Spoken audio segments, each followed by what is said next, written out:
નમસ્કાર વિદ્યાર્થી મિત્રો, આપ સર્વેનું હાર્દિક સ્વાગત છે આપણી યુટ્યુબ ચેનલ ગુરુ જ્ઞાન શાળાની અંદર।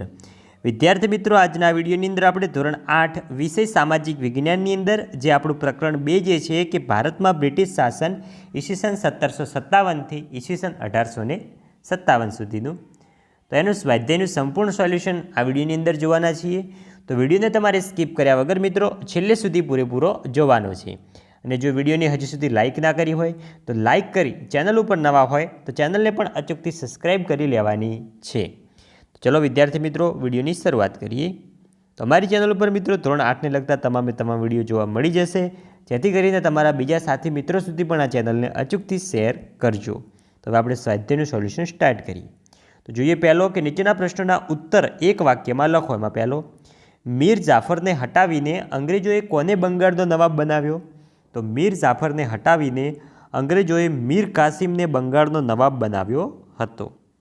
બીજો છે કે ભારતમાં કયા ગવર્નરના સમયમાં કાયમી જમાબંધી દાખલ કરવામાં આવી? તો ભારતમાં ગવર્નર જનરલ કોર્નવોલિસના સમયમાં કાયમી જમાબંધી દાખલ કરવામાં આવી હતી।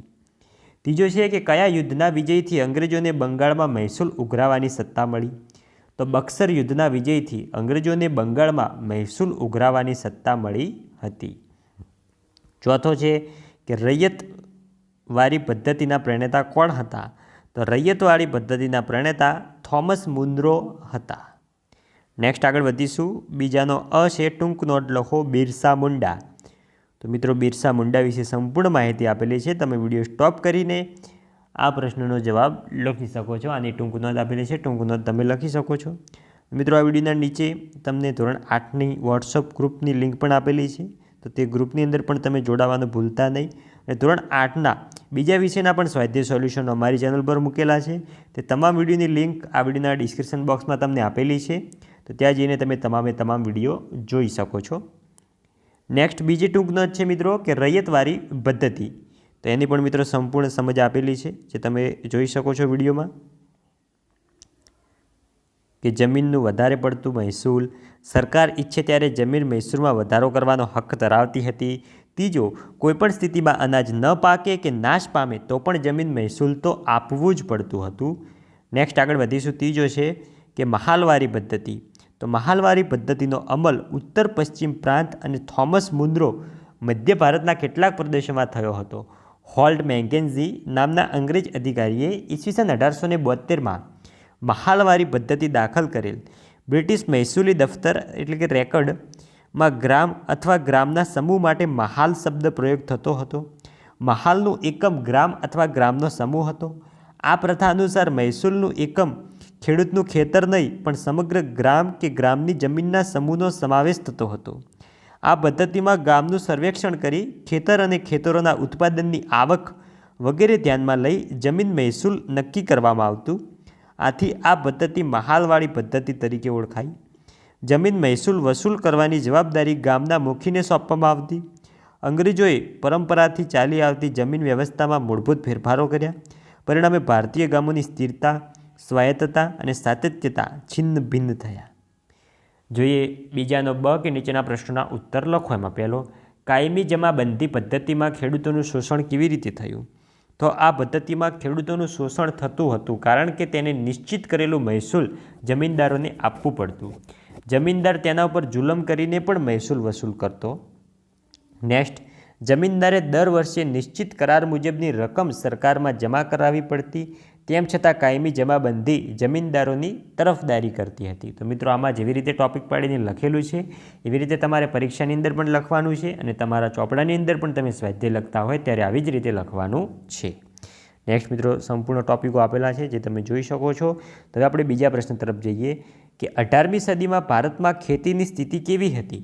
તો 18મી સદીમાં ભારતમાં ખેતીની સ્થિતિ નીચે મુજબની હતી, તેનો વિગતે અભ્યાસ કરીએ। તો રેશમની ખેતી 18મી સદીના સમયગાળા દરમિયાન પ્રવૃત્તિ ઇંગ્લેન્ડમાં કાચું રેશમ સ્પેન અને ઇટલીમાંથી આવતું હતું।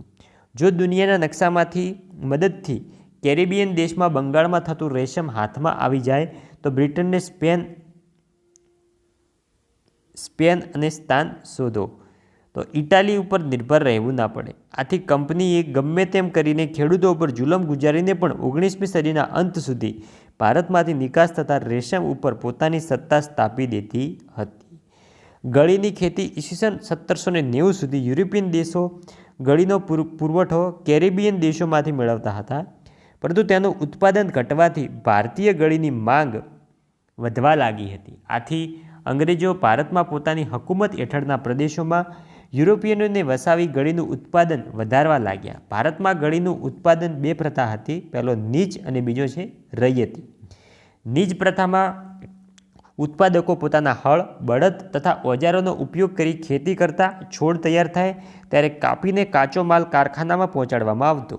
જ્યારે રૈયતી પ્રથામાં ખેડૂતો પોતાની જમીન પર ગળીનું વાવેતર કરતો અને તે તૈયાર થાય ત્યારે બાંધ્યા ભાવે કારખાનેદારને વેચતો. આ પદ્ધતિમાં કારખાનેદાર ખેડૂતને લોન ધીરતો હતો.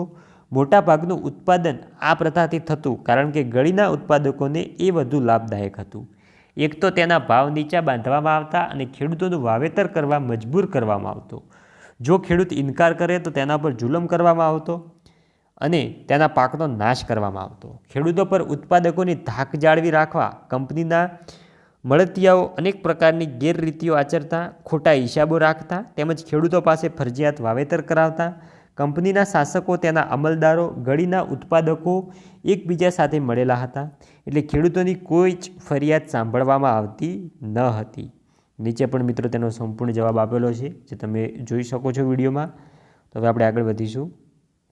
ત્રીજો પ્રશ્ન છે કે યુરોપિયન દેશમાં ભારતીય ગળીની માંગ કેમ વધવા લાગી? તો આપણે આગળના પ્રશ્ન પણ શોર્ટમાં માહિતી જોઈ ગયા. આ પ્રશ્નમાં એનો જવાબ આપેલો છે, જે તમે વિડીયો સ્ટોપ કરીને લખી શકો છો. જોઈએ ચોથો પ્રશ્ન કે અંગ્રેજ શાસનમાં જનજાતિઓની પ્રવૃત્તિ વિશે જણાવો. તો કેટલાક જનજાતિ સમૂહો ખોરાક એકઠો કરી જીવન જીવતા હતા. જનજાતિ લોકો પશુપાલન સાથે સંકળાયેલા હતા. ઋતુ અનુસાર તેઓ ઘેટા બકરાનું કે ગાય ભેંસનું ધણ લઈ સ્થળાંતર કરતા. ઓડિશાના જંગલમાં રહેતા.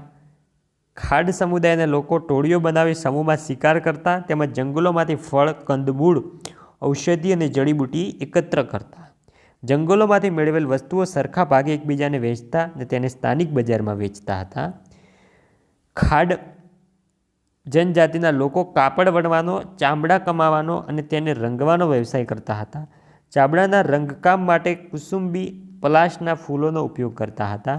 આ સમયે દેશમાં આદિવાસી સમૂહ 2 પ્રકારની ખેતી સાથે જોડાયેલા હતા. એક સ્થાનાંતરીય ખેતી અને બીજો સ્થાયી ખેતી.